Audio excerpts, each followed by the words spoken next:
Okay, we're good. Thank you. Okay. Well, good morning, everyone, and welcome to the Tuesday, December 8th, Washington County Board of Commissioners meeting.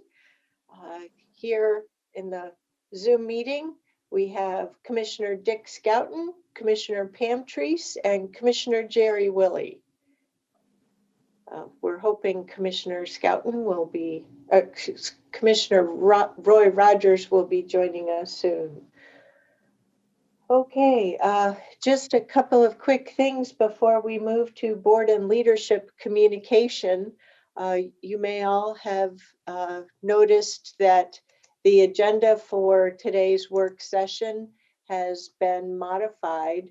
Item 6 has been pulled from the agenda to allow for some more briefings, and we'll bring that back at a future time. So that is the only change to today's work session agenda that I'm aware of. So, good morning, Commissioner Rogers. Good morning. Please note that for the minutes as well. All righty, turning it over to board communication. Who would like to share first? I can start. Just a couple of things. I hope that the open house at CEPA went well. I was not able to attend that, but I look forward to hearing maybe from others about what they saw and heard at that event. I just wanted to bring the board aware, if they weren't already, of the ongoing show and exhibit at the Five Oaks Museum. It's a show on the diaspora of the Hawaiian people into the Pacific Northwest, and the connection between the Polynesian Hawaiian community and the Pacific Northwest, both coming and going in this community as well as the Hawaiian Islands. It's a terrific show, and I urge that you go on to the Five Oaks website and take a look at that. There's also now, thanks to the wonders of the internet, you can also take a look at the two earlier shows that are there to be seen. One on the Kalapuyan Native peoples, and as well as a show on gender identity. Terrific shows. I've been very impressed with the staff that's been hired as the executive director a couple of years ago now already. They've put on some terrific shows, and the museum is really on a roll. And if you have an opportunity to take a look at those, I would really ask that you do so. I think very enlightening and tells us a lot about what's going on in our county as well. I am looking forward to a couple of other items. I guess we've got COVID sort of community outreach on Saturday, and I look forward to that. And I will be meeting with our Novak consulting people regarding the hire for the county council later this week. And that's, I think, it for the moment, I think, for me. Thank you.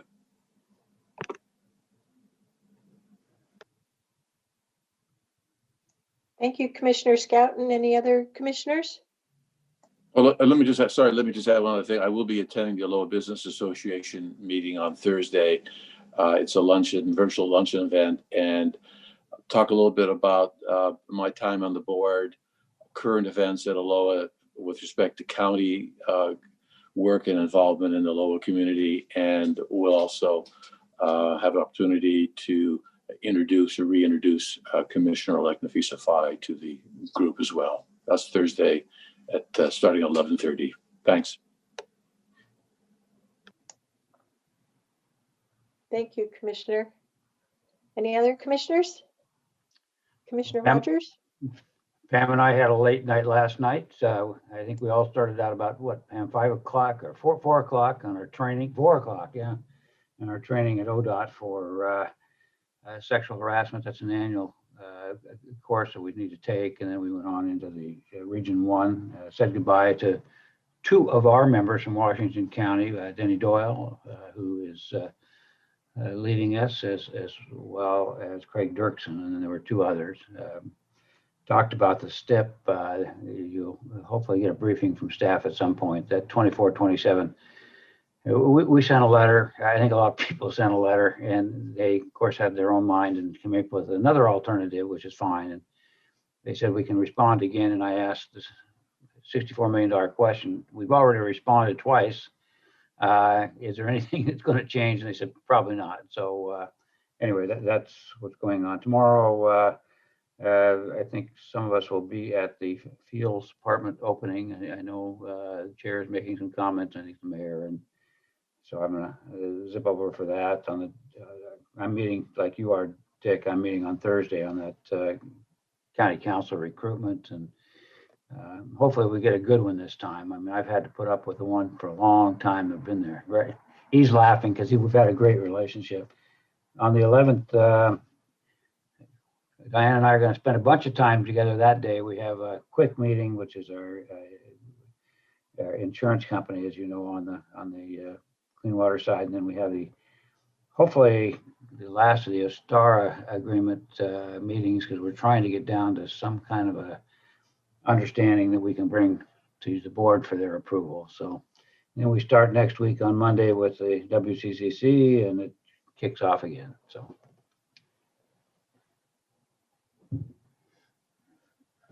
Thank you, Commissioner Rogers. Commissioner Willie?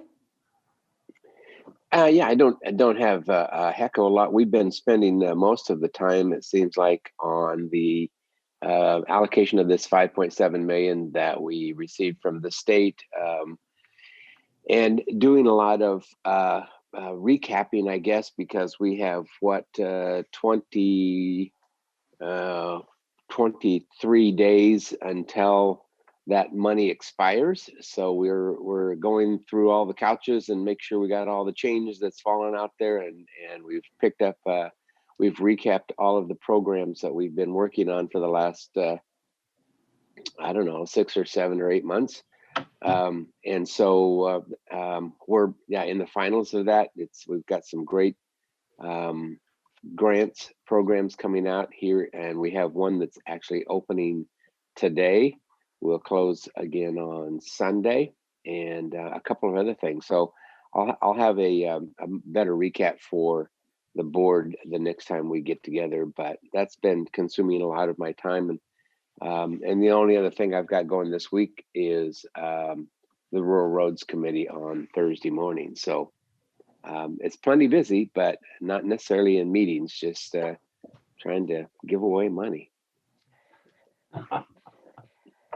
To disperse money well takes a lot of work. Anyone can just give money out, but to do it well. And I know from my one-on-one with Commissioner Treese yesterday that you guys are working very hard on that through the internal committee.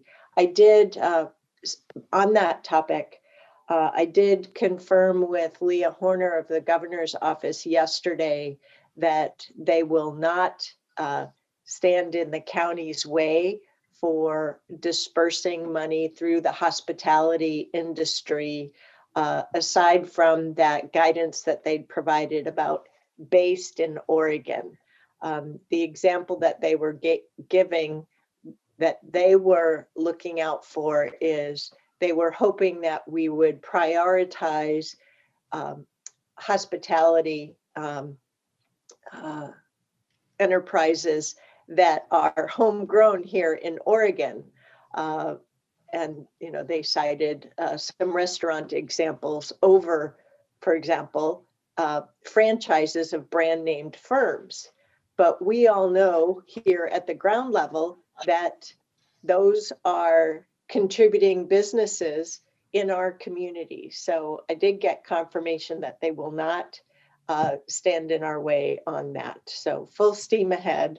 I know that Aaron Doyle had spoken with Leah as well last Friday. So hopefully you have all the guidance that you need to move forward full steam ahead.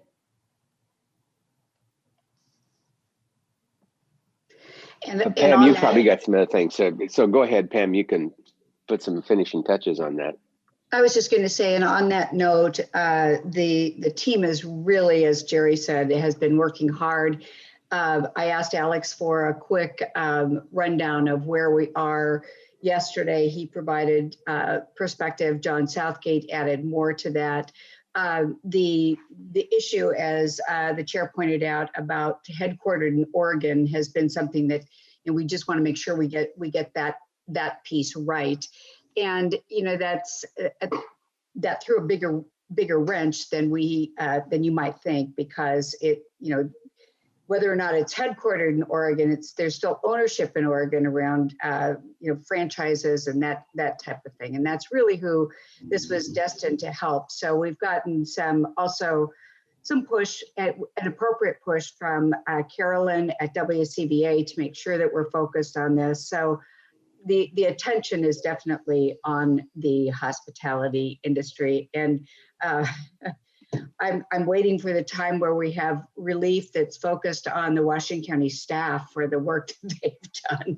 So just a breather, if nothing else. So the staff has been great on that. Do you all or Washington County staff, do you need any further commitment in writing from the state or from Leah to the effect that I just expressed, or are you all set? Let me check on that. And I'm sure the appropriate people are listening, and I will get a text here momentarily. So I will find out about that and let you know. Okay. From my perspective, last week was a really busy week for me. Lots of meetings on this issue, lots of catch up for different constituent issues, just including, the exotic animal discussion. We've got a number of things going on with LUT, and as I mentioned before, the Saltzman East and West piece, and I'm just getting prepared for those discussions when they come to the board.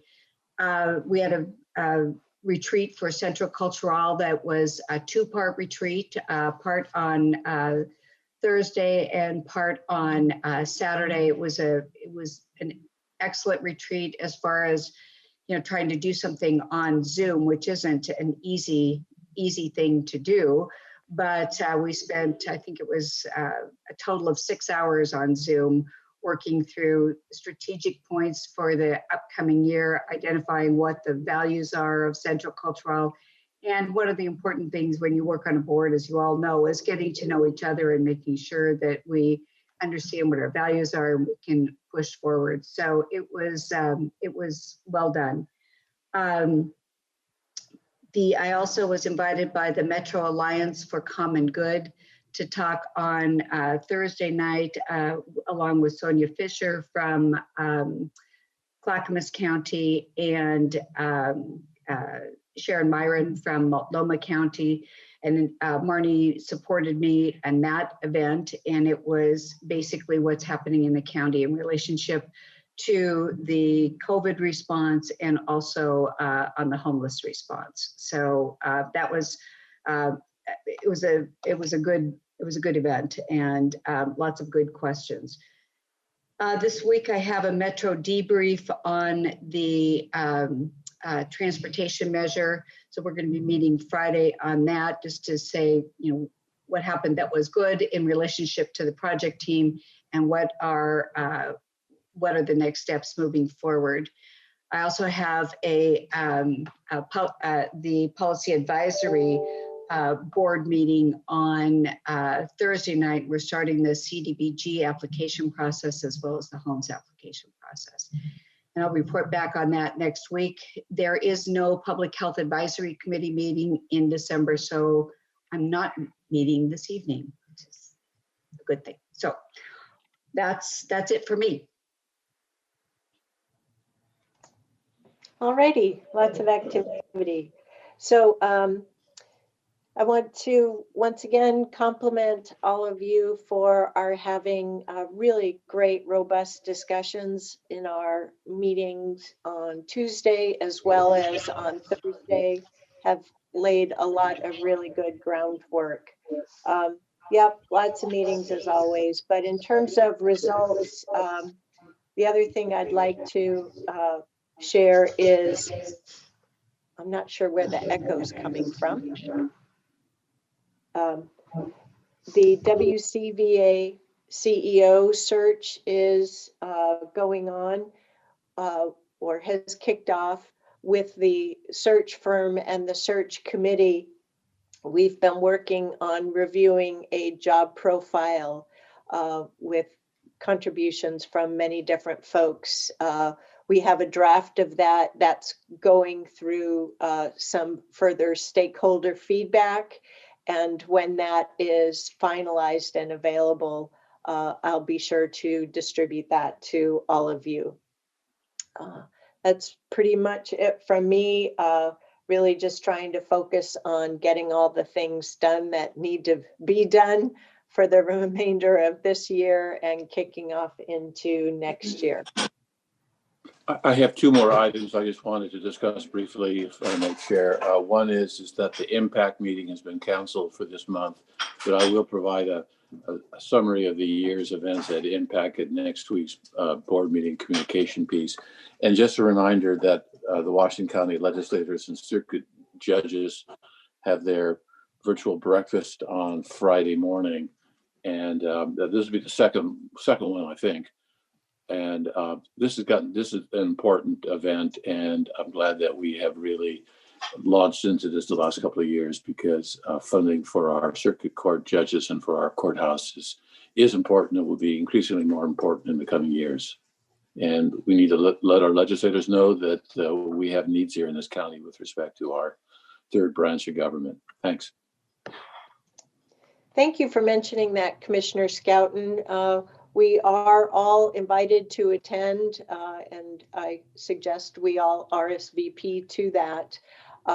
With the setup pre-meeting for that on Friday, we went through the run of show and modified it to be less heavy on what they've accomplished during COVID and more focused on what the court needs are moving forward.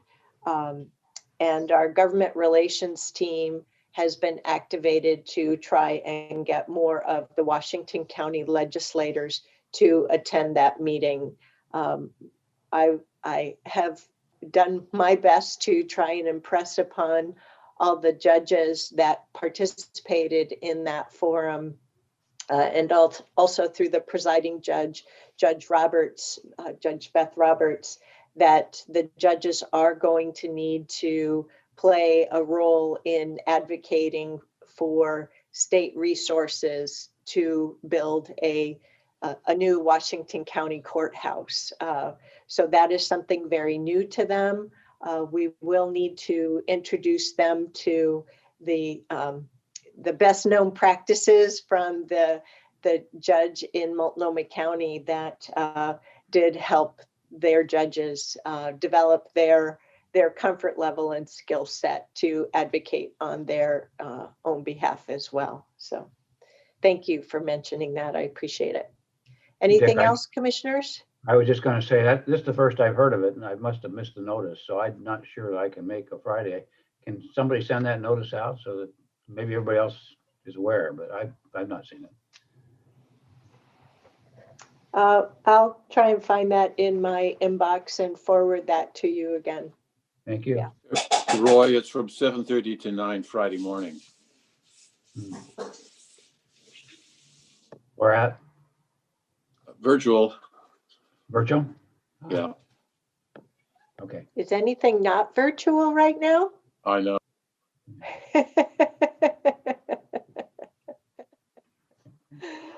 All righty. Thank you, commissioners. We'll turn it over to our leadership staff. Ms. Angie.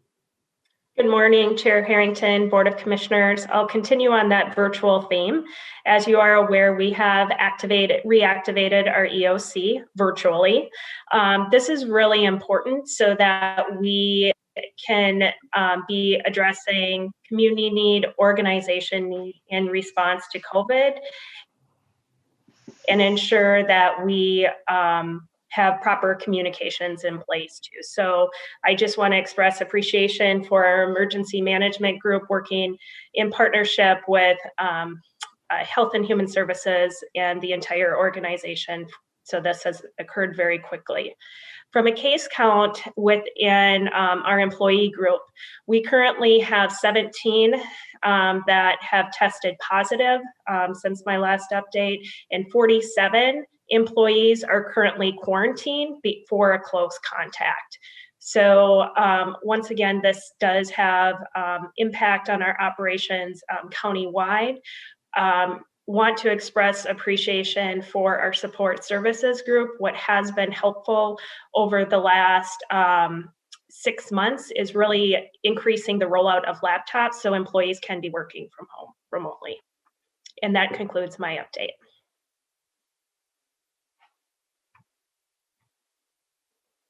Wow, 17 and 47. Whew. That's just as of today.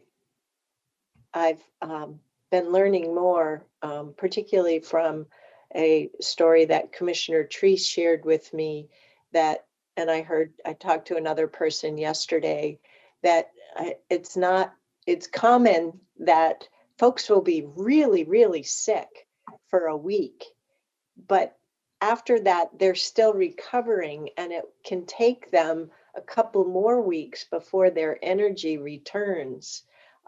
Quite unlike, someone having a really bad cold or a flu. So I really feel for all of our community members who are going through that. So, okay.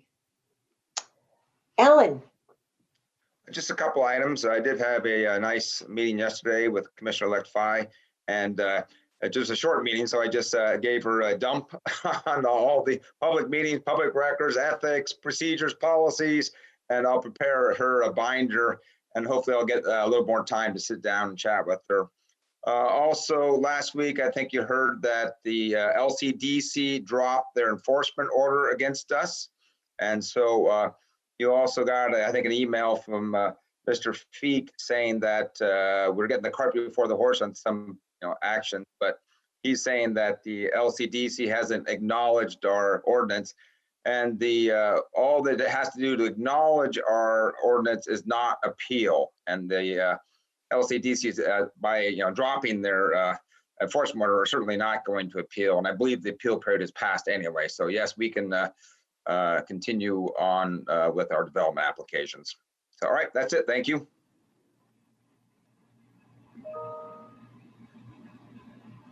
I'll have a question on that later in the agenda when we go over the draft habitat assessment guidelines. So I'll hold my question till later.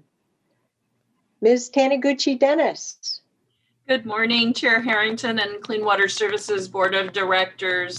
Clean Water Services continues to be in stable business operations. Under the pandemic, the team is doing well. We have 4 cases that we are managing of COVID. 3 of them are new exposures since yesterday, so they are getting tested.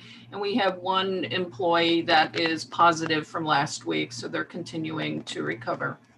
But the team is renewing their commitment to doing what it takes to keep themselves and their families and their peers safe. So thank you.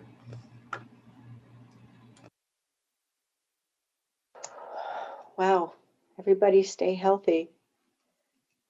Okay, so formal agenda item discussion. We don't have any agenda changes for today. It's a unusually short agenda for a change, which is, I think, pretty refreshing. But we will have a presentation, a COVID update. I know I'm looking forward to hearing more from our team about vaccination preparations, and I've got some information from the state check-in call yesterday to inquire about that as well. Beyond that, any questions regarding today's formal agenda? Okay, great. Then we can move on to our next agenda topic, which is the appointment to the Public Safety Coordinating Council. Madam Chair, we have Aaron Calvert to present to you. Good morning, Chair Harrington, Board of Commissioners. For the record, I'm Erin Calvert with the County Administrative Office, and relative to this work session, I'm the staff liaison to the Public Safety Coordinating Council. The purpose of the work session today is to update you on the recommendation for appointments to the Public Safety Coordinating Council, which I'll probably refer to as PSCC just for time's sake. Documents that were provided to you and may be referenced today are the PSCC matrix, a letter to the Board of Commissioners from PSCC Chair Lindsay Coppinger, the bylaws, as well as the candidate applications. And in a quick as you recall moment, I was last before you for a work session in July of this year to discuss PSCC's efforts to update the bylaws and to catch up on some overdue appointments at that time. During that work session, your board gave direction through the bylaws to increase community members to 4 positions, which is over and above the 1 that is statutorily required. And then you agreed that the council's written bylaws, and we had some discussion around a specific bylaw on membership. And that was that consideration will be given to representatives from agencies that provide culturally specific services and or members from communities of color. And those bylaws were adopted by your board at a business meeting in August of 2020. So with regard to the 4 vacancies, the PSCC had 7 candidates apply between December of 2019 through November of 2020. And as you also may recall, the recruitments had been put on hold until the bylaws could get addressed so that we could understand how many seats the Board of Commissioners wanted to add. The new bylaws provided an opportunity to engage the community in ways that haven't been done in the past, which is exciting. The PSCC Chair, Lindsay Coppinger, convened a subcommittee of PSCC volunteers to conduct interviews. And the interview panel consisted of Lindsay, the chair, Chief John Bennett, District Attorney Kevin Barton, and Juvenile Services Director Lynn Schroeder. Those interviews were held on November 6th and 16th. And all candidates had excellent qualities and attributes, of course, but 2 candidates in particular highlighted their skills that met the PSCC's ability to bring some equity, diversion, and inclusion through their community work to the council. Specifically, Lindsay Washburn has experience with the LGBTQ+ youth communities. She's worked and traveled abroad, which has given her experience living and working in diverse communities, and she acknowledges the need for trust building between public safety systems, community partners, and communities of color. Lindsay also participated in the September PSCC meeting as a member of the public. The second recommendation is for Todd Schaefer. He has experience in nonprofits, specifically Portland Rescue Mission, as both a prior board member and a volunteer. He's worked on issues such as houselessness and mental health services, and he's worked with other community committees in Beaverton, a specific one with the Latinx community where he worked to build a program to bring minority contractors and developers into a mentorship style role. Todd has also been participating in the public meetings for a year now, so we've gotten to know him a little bit as a community member. At the November 20th PSCC meeting, the council was provided with this presentation and voted unanimously to recommend these 2 appointments to the Board of Commissioners. Additionally, the council made a recommendation to ask all of you to fill only 2 of the 4 vacancies. They would like to open an additional recruitment for the remaining 2 community members' positions to cultivate a more diverse representative applicant pool. While the board and commission's process in general seems a little generic, I am having conversations with Latricia Tillman and her team to work on recruitment efforts for community volunteers, much like the work that's being done for general recruitments for the county. Having a more diverse voice and perspective at the table will definitely benefit the entire community. So if this is the direction the board would like to follow, then I can bring this back to the board's business meeting on December 15th for appointments to start on January 1st of 2021. With respect to the 2 remaining vacancies, I was uncertain if the board would prefer to have me return for appointments maybe in July of 2021, if there was a successful recruitment. However, based on a conversation I had with Chair Harrington, I'm wondering if it might make more sense to work on our recruitment practices, update our website and web information, and then make appointments that may begin in January of 2022. The advantage to that, in consideration of the 4 members, would be a staggered membership. We'd add 2 this year, add 2 the following year. But the disadvantage clearly is that waiting an entire year to bring on 2 new community volunteers, and we would miss that at the table of PSCC. So that concludes the report. I'm happy to answer any questions or have more discussion if you'd like. Commissioners, any questions or comments of Aaron? I don't have any comments. I sat on that committee, and it's really a great group of people. And I think the concerns that Aaron has communicated as far as appointing 2 now and 2 in a year under the chair's recommendation, I like that. I think there's also some leeway that if we could do a more active recruitment and get some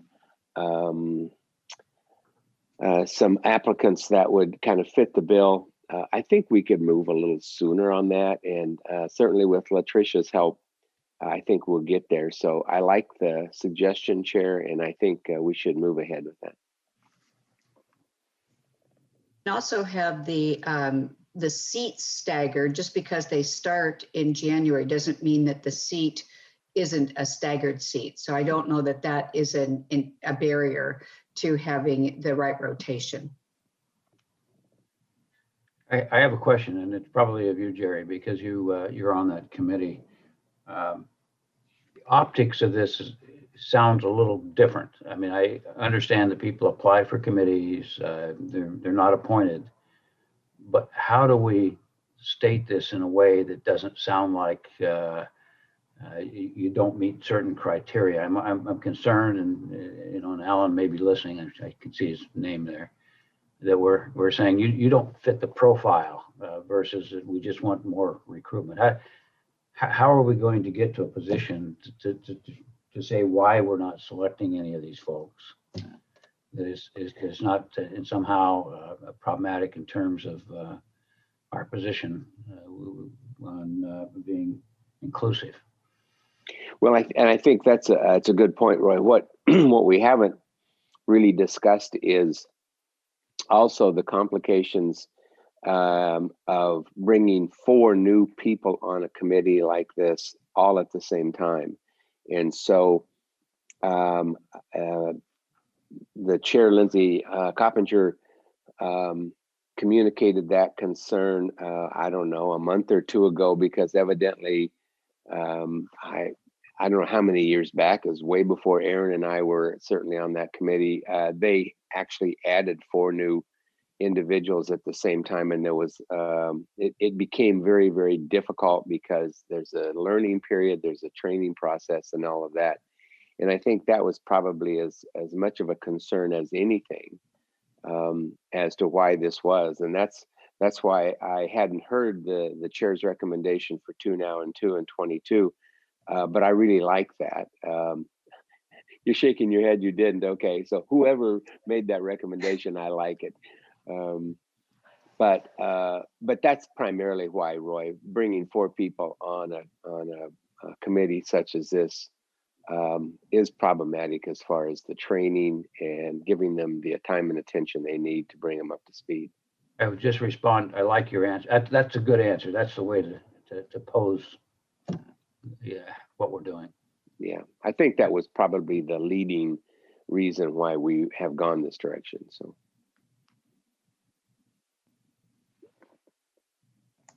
Other commissioner comments or questions? I'm comfortable with the recommendations and the recommended actions. Anyone else? Okay, so my comments are, I had extensive communication with Ms. Angie and Ms. Calvert on this committee and the process used to date. I'm comfortable with appointing Ms. Washburn and Mr. Schaefer at this point. In reviewing the application material that we were provided, I can definitely see how the other applicants don't meet the goals that we articulated in expanding the number of seats through the bylaws that we adopted in July. I think it is particularly important that we ensure we have more community members who are from organizations that serve our culturally specific community members through service delivery, as well as individuals who identify as from our various communities of color here in Washington County. Based upon the answers that, or the information that Mr. Todd Schaefer put in the application and his prior experience with Portland Rescue Mission, I see that that would be useful, and I am pleased to see Ms. Washburn's affiliation with the LGBT community. Well, at least in Clackamas County. I can't speak to here in Washington County, but then again, our service organizations are still in the formation form of evolution. I would say I am very uncomfortable about the interview panel that was used, because these are folks that positions that we are asking for wider community involvement. And I'm very uncomfortable that we have two, we have the district attorney serving a member of the Washington County Sheriff's Department, and no Washington County commissioners were involved with this. I understand that Commissioner Willie, our liaison to this committee, either couldn't make it or chose not to make it. But I think that opportunity should have been brought back to us. So I specifically want to make sure that at least one of us, if not two of us, are involved in the applicant screening moving forward. Particularly where we have gotten a lot of information from our community about racial justice reform and concerns about public safety. So I would like to be more involved with that. I also found, you've heard this from me back in July, that when we went over the state of the committee and the proposed bylaw changes that Ms. Calvert brought forward based upon needing to improve the situation with this committee, that the information on our website is woefully inadequate. It's not compelling information at all, which is why I asked she and Ms. Angie to ensure that we have much more compelling information, and that we don't open or go through the second half of the recruitment effort until we have that compelling information, and that committee material is publicly available on the website.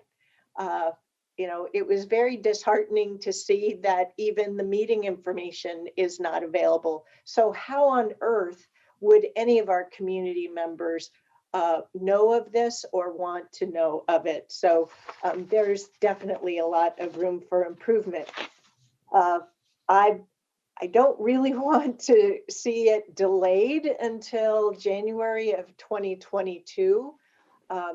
It's not for me to know what it's going to take for staff to get the situation righted. I would hope that it would be sooner than that. So that's why, Commissioner Willie, I was reacting to being given credit, so to speak, for delaying this to 2022. It's like, no, that's too long. I want us to get the information available and accomplished and have a successful recruitment before then. As Commissioner Treese pointed out, we can stagger the appointments just fine without having to wait on those appointments. So those are my comments. So Ms. Calvert, you've got support from the board to move forward, and we look forward to having this on our agenda on December 15th. Great. Thank you very much for your time. And just, I will bring it back for next week, but just to comment on your comments, I hear you and I'm going to work on that. It will be much quicker. I believe we can get this done within a year or before the year and get back to you all. And we're working on conversations for transparency and just getting things in a more public and welcoming format so people can find the information that they need. So thank you for all of that. Thank you. I think you've done a great job in picking up all the various pieces related to public safety, getting our house in better order and information much more available and transparent to not only us as board members, but also to our community. So thank you. For sure. Thank you very much. All righty. So we're a little ahead of schedule.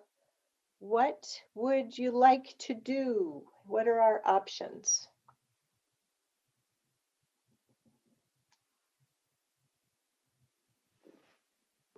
Well, if Elizabeth is available, Well, that's I'm not okay her with events. presentation. We have outside speakers for that. Oh, okay. I was wondering how she could do that. Okay. I don't know if the Wcva building update is just Aaron and we could bump that up, or if we just break now and reconvene in our board meeting at 10. I would be ready. Oh, sorry, Tanya, go ahead. No, I see both Aaron and Jack online, so I think we could move this item up. The only thing I'd want to say for the record, I'm happy to go, is just that we did have our community partners ready to listen in the afternoon. So that's the only thing. We are just going sooner than they believe we are. Well, and in the spirit of partnership, what we could do is just flag the time start Yes. of this item and send our partners an email so they can listen in after the meeting. That sounds great. Let me grab my notes here really fast and we'll just get going. Okay, so good morning again, Chair Harrington, Board of Commissioners. I'm Erin Calvert with the County Administrative Office, and I'm here today with Jack Liang as well, Director of Support Services. The purpose of this work session, as you all know, has evolved to some degree, and today it's primarily an update on the Wcva capital construction project, and then secondarily, an update on how that relates to the proposal that the CARES Northwest and Family Justice Center made of the board back in September of this year to potentially utilize the building to co-locate the services and bring the Child Advocacy Center to Washington County. I've had an opportunity to meet with each of you in a briefing together with Tanya Angie, and in some cases, Jack Liang, although Commissioner Willie, I know that Miss Angie met with you earlier this week. I want to be clear up front that today, Jack and I are going to give you mostly context and a lot of conversation with maybe a little bit of situational awareness and analysis, but ultimately afterward, we're asking the board for a little bit more time to put a full financial picture together with more specific information, and then we would return to a work session in Q1 of 2021, and I think we're aiming for February. This is important for two reasons. We need to be clear on the finances for the capital construction project, and then we'll be much better suited, excuse me, to talk to you about the picture of any options the board may be interested in exploring the use or the disposition of the current Wcva building. We know it had been requested by your board to return prior to the end of this calendar year to have more discussion on co-locating CARES Northwest and Family Justice Center in the building, and we're sorry that that isn't the focus of today's session. So as Jack and I began piecing together the planning and the budget and the progress of the Wcva capital construction, it became clear that the financial numbers were not matching up. As you all know, this project was born out of planning and conversations that began in 2012, although I'm sure the conversations actually started prior to that. But the county and the Wcva team began working on plans for a new facility that would take Wcva into the future. The proposed cost at that time for the capital construction piece was about $10 million. There was a secondary project plan occurring at the same time, and that was for the Emergency Communications System, or ECS, upgrade, which is the towers. It's rebuilding new towers, fixing old towers, remodeling, and then giving a complete upgrade to the radio system that all of our partners in the county use. So it's important to note that another nuance to this project was the fact that WCA would actually be managing the radio tower project, and then the county, in partnership with WCA, would manage the capital construction. But the budget was under one kind of budgetary number. And the county went out for the bond in 2016. It was for $77 million. Erin, could you run that by me one more time? I'm sorry. You got it. Please. The county, basically the voters passed a bond in 2016 for $77 million. Within that umbrella of one bond were sort of two connected separate projects, one being the capital construction build, the other being the radio tower improvement. And so interestingly, it was almost like two budgets within the big budget where the money could kind of slide back and forth in terms of contingency. So in the time between 2012 and 2016, when the bond was passed, and then a little bit beyond, construction costs had escalated quite a bit. But it was still believed that those numbers fit within the total bond number. There was acknowledgement, I think at this point, that construction of the new building would be closer to 14 million. And then that discussion centered around utilizing the funds from the construction and the ECS upgrade budget, like I said, to sort of slide that contingency back and forth. Then it was my understanding that a lot of time was spent analyzing whether the newly purchased Blanton property would be the appropriate place for WCA to move into. And the Blanton property was also purchased out of the bond funds. The analysis and conversation, Jack and I are told, was reported to take between 18 months and 2 years. And so obviously a lot changed within that time, but the ultimate decision was that the Blanton building wasn't the right one for WCA to relocate into or to remodel. And so the county and WCA decided to pursue the purchase of land to build. And I believe that was done around 2018 when we found the Pine Farm property. And as you know, we broke ground on the WCA capital construction about a year ago, last November of 2019. So as Jack and I began to reconcile the budget numbers on both sides of the project, we've recently noted that things were not matching up. And that combined with some unanticipated costs on both sides of the project had us concerned that something was off. We've begun meeting regularly with the executive staff at WCA to sort of recreate these conversations because, as you know, we've had a complete leadership change on this project sort of in the middle of the project. So as an aside, when I was back before the board in September, when we were talking about the request from CARES Northwest and Family Justice Center, I talked with all of you about how we, the county staff, had done this deep dig into what are the parameters of the current WCA building? Does the county own it? Do we own outright? What are the options in disposition for that building?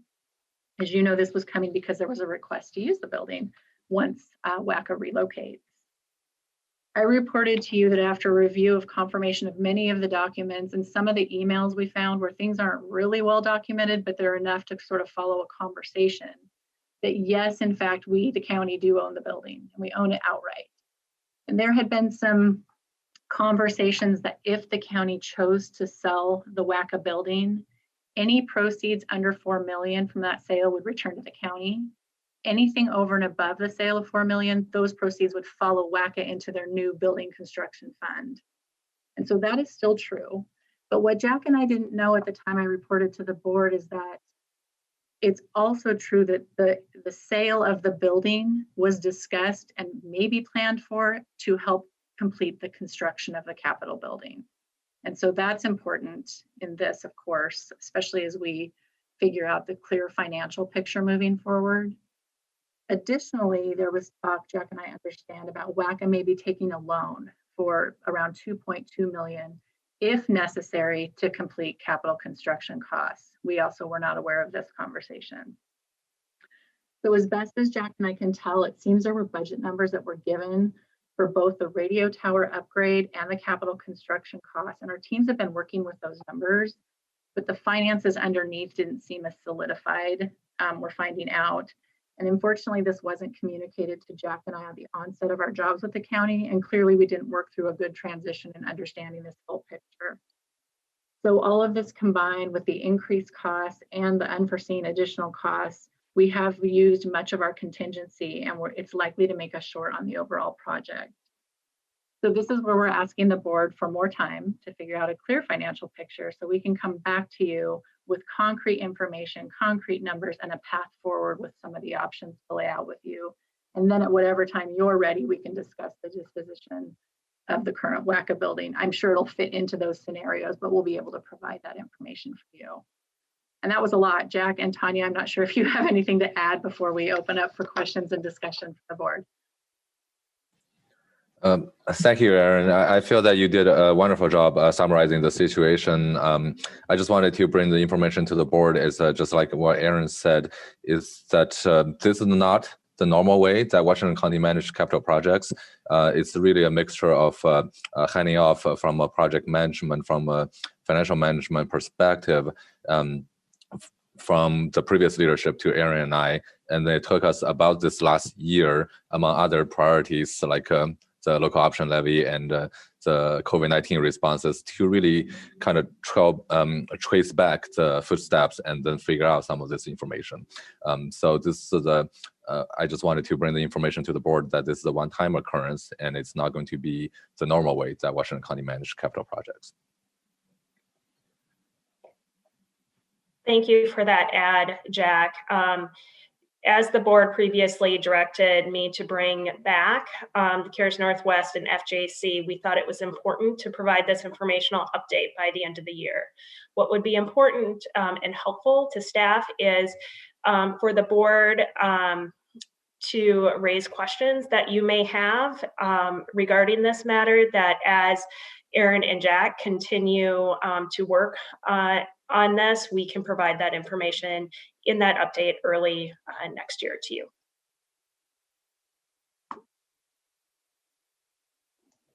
Okay, commissioners, the ball is in our court. What questions and comments and information needs do you have? I'll go first. Thank you again, Tanya, for the update, you and Erin yesterday. I totally agree that we need to push this off until probably January. Sorry, Dick, that I know I'd like to get it during your time, but they have a lot of information yet to obtain. So I agree with that part of it. My recollection, and I know Commissioner Scouton was there at the same time, before I can do that, I'll just say I agree with the use for the nonprofits. I think it's a great use. I think that's, and I said that in our earlier meeting, but this joint tenancy agreement, as I call it, I don't know whether it was really that, is an interesting one. And I know everybody has said that it's unique, and I suspect it must have been. But had we been the one who wanted to withdraw our interest, I don't know that Wcva would have paid us for that, our interest in it. So it's sort of, they have now got a new facility and said, okay, pay us and pay us a very good sum for our interest, which is kind of unique. When you're moving out to something different, you normally will make concessions. So I still would like, as I said in our earlier meeting, would still like to come up with an understanding on a payout. I think that there's extensive tenant improvements that need to be made. HVAC is one. I suspect there's roof issues. I suspect there's a lot of other things. And if we're going to be the landlords to these nonprofits, then we've got a lot of heavy costs. And my recommendation to Kevin Barton when I talked to him is if they want to somehow own this building, they need to come in and tell us what they're putting in. And we need to make some concession. It's in our wheelhouse of services we deliver. So I'm all for helping them out. But I do think that we need to understand that we're not going to have a big payday to Wcva. We're going to have some bunch of costs, and then we're handing off an asset. All the while, these nonprofits are trying to desperately raise money to do these improvements, and they get no interest in it. So I appreciate them rambling here a minute, but I do want to understand what those obligations, legal obligations are to Wcva. I'm not trying to not be fair to them, but we had the same tenant agreements when we did Clean Water Services, and they moved out of the administrative building. They did the same thing with the city of Hillsborough, and we negotiated a fair fee for everyone. So that's my comments. Could I jump in here with a clarifying question for Ms. Angie and Ms. Calvert? We had a board work session on the Wcva building back in June of 2019, June 11th. And it was clear in that meeting that our team had done the due diligence and that Washington County owns outright the current Wcva building. That continues to be the case, correct? Okay. I just don't want there to be any confusion on that matter. Can I follow? We own the building, but aren't there there's other things on the property that they own? They own nothing? We're free and clear on this? Did I misunderstand it? Sorry if I wasn't clear. Yes, we're free and clear on the building. And the grounds? And there's no claim that they have it all? Mm-mm. Forget my last 3 minutes then. Sorry about that, Commissioner Rogers.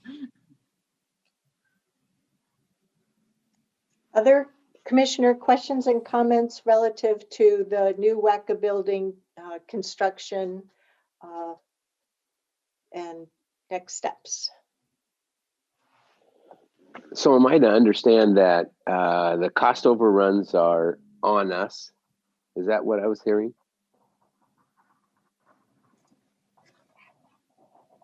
So if I may take an attempt to answer your question, Commissioner Whaley, is the cost has escalated from the beginning of the project, as Aaron was explaining that the project took a long time. And then during that time, the cost has escalated. So at the time when the project was handed off from previous leadership to Aaron and myself, our understanding that we got is that we should have enough funding sources to cover that. What we newly discovered is some of those funding sources are contingent. They're not like set in stone as part of the project plan. And those are the options that Aaron has laid out. Like it could be a Wcva loan that fills part of that. It could be a proceed from this prior Wcva building that could be part of that funding mix. And those has been discussed without Aaron and myself in the room before us taking over. And those options are not solidified. And without board approval. And without board approval, yes. And so those ideas are not solidified. So to answer your question, in short, it's not necessarily 100% on Washington County. As part of the option, it could be a Wcva loan that they will pay back to Washington County. So it's I want to say that it's fair to say that it's on Wcva and Washington County, as it is a joint project that the county has kind of partnered up with Wcva to essentially finish this project and build a new Wcva center. If I could add a little bit more context, because we've been the board that we are since January of 2019. As I mentioned, we had a work session on June 11th, 2019 on this project. Subsequent to that, we had a consent agenda item on June 18th of 2019 that extended the architectural contract for this new Wcva building. Then following that, we had another action by this board in once again in June of 2019 to approve. There it is. Sorry, not June, September 10th of 2019 to approve the contract, approve the bid for constructing this new Wcva building on the Pine Farm site to the tune of $18,400,000, which, as we all know now, is quite an increase over the $10 million funding source that was approved by the voters for the mere seismic upgrade and building improvements through Measure 34-243. What I know I failed to do, what I did at that time was I trusted our management team and our construction team that we had a sound financing plan. But I did not pursue below that. So I acknowledge that I don't know what that contract includes. And so I don't know how we had a funding scheme for approving an $18 million construction contract. Now what we're learning is there are cost overruns, and we don't know how those are going to be financed either. But I do acknowledge that we, the county, are on the hook for all of those costs. I did also see through the records that there was an MOU signed in 2016 that also has a 2017 document as well. So there is, as I understand it currently, there isn't a lot that this board or the Board of Commissioners has approved, and our new management team, Ms. Angie, Ms. Calvert, and Mr. Leong are doing a terrific job of surfacing both the formal and the informal information. I hear their proposal today that they need time to do further due diligence and lay out options for us. So at least in February, what the goal is that in their next report out in Q1, we will have options for how to deal with the funding needs for the new Wcva building. And then from there, we can figure out, okay, from those options, what might be the time frame for revisiting this potential proposal for these two nonprofit organizations. But until we have the situation straight on the new construction, we can't in good faith move forward with options and proposals for further commitments, particularly to other project partners. So those are the facts as I understand them from the team and our records. Other commissioner questions? So I just wanted to highlight for all of us those few different touch points. Per the MOU, it did commit the oversight management teams for the new construction to provide regular update to the Board of Commissioners, as well as to the Wcva Executive Board. And as we've heard from our team, that having new leadership, good leadership, but having new leadership on top of our heavy lift on the public safety levy referral, and then COVID, boy, there was just more than our capacity could handle. So it's an opportune time now for us to regroup and move forward from here. So enough from me. Back to Commissioner questions, comments, and information needs.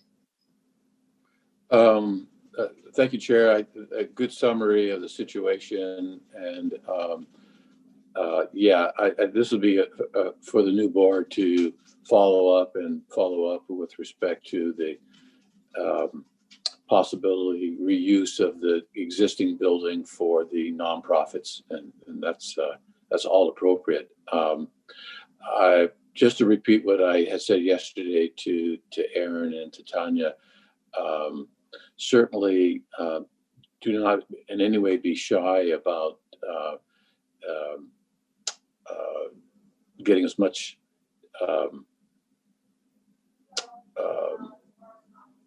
brainstorming with Mr. Don Boone and possibly Bob Davis, but I suspect Don Boone has been really the one that was driving much of this. There's a lot of this information is in his head, and he has a lot, I think, that he can share with us yet, that we need to really not be shy about getting him to devote some time and energy to help us out here. He is a person of I think, real integrity, and I'm sure he'd want to do everything he can to help us sort out all of the information that may be missing yet for us. Thank you.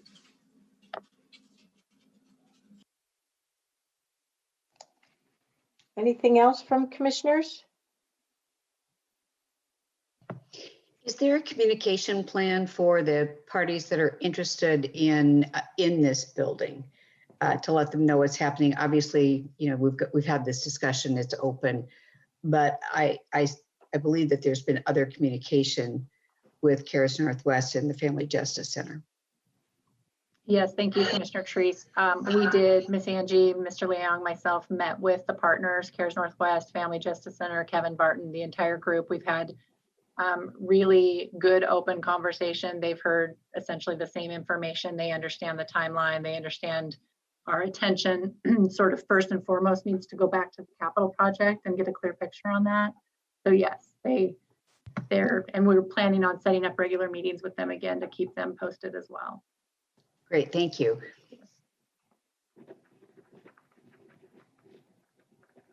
Anything else? Okay, great. Well, we're all set on that item, and we look forward to learning more from your subsequent work in the first quarter of next year. Thank you. It's about 9:36. I don't see that we have any agenda items that we can just slot in for about 15 minutes. So I would recommend that we recess our work session at this point and see one another again for our 10 o'clock business meeting. All set? Okay with that? Yes, thank you, Chair Harrington and Board of Commissioners. This is the second link in your calendar invite. So we will see you all about 10 a.m. Great, thank you.